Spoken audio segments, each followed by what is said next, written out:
All right, so this is number 5. We're only asked to actually do, and again, sorry, I keep forgetting to do this. This is page 74 from that McGraw-Hill Ryerson textbook, okay? So page 74, okay, we are looking to do just A and C for this question. That was a part of your review. We're looking to do the finite differences or causes of which finite differences. So we're talking about like first, second, third, fourth, fifth, sixth, whatever differences, right? You have to recall like quadratics. The second differences were the same, and that's how we determined in grade 10 how something was going to be a quadratic versus not quadratic, I guess. We can build upon that and say, so in question 1 there, the g of x function, we're claiming something's going to be a quartic graph or an x to the power of 4.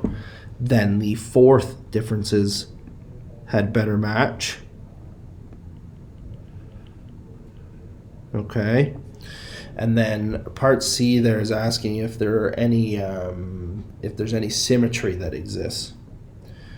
Okay, so you recall g of x we kind of paired with, if you go back to question 4, we paired g of x with graph C. Okay, so it's asking whether or not there is any line symmetry that exists within C. And you'll notice that there is no line symmetry, and also no point symmetry either, right? So you recall if I grabbed this graph, which I'll do this for each of them. If I rotate this graph about itself on 180 degrees, make them the same size, you'll see that there is no way if I rotate it 180 degrees, it's going to come back to be the same graph. Okay, so there is no symmetry that exists for this graph. And so that's question 1. Question 2 now, the h of x, that odd function, right? You guys see x to the power of 5. So you better expect that the fifth differences match. And then you'll recall, if we go back, we would have matched, from question 4, we would have matched number 2 with graph A. Okay, and so I'm looking at graph A now.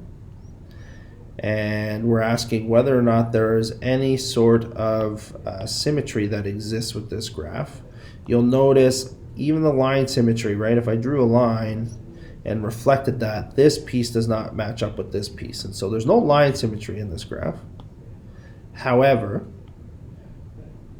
looks like maybe we might get a different kind of symmetry. So if you look here, I can actually rotate this graph and it kind of match up. Okay, and so we're going to say there is some point symmetry that exists for question 2, right?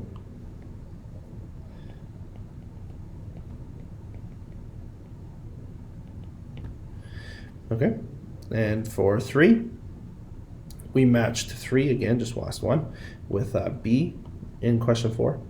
Okay, so you better see, with the power of 6 there, you better see that the 6th differences match.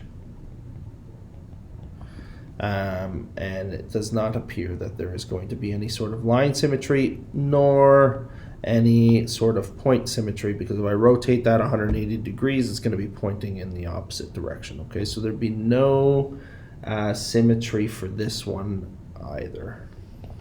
Okay, and that's it for number 5.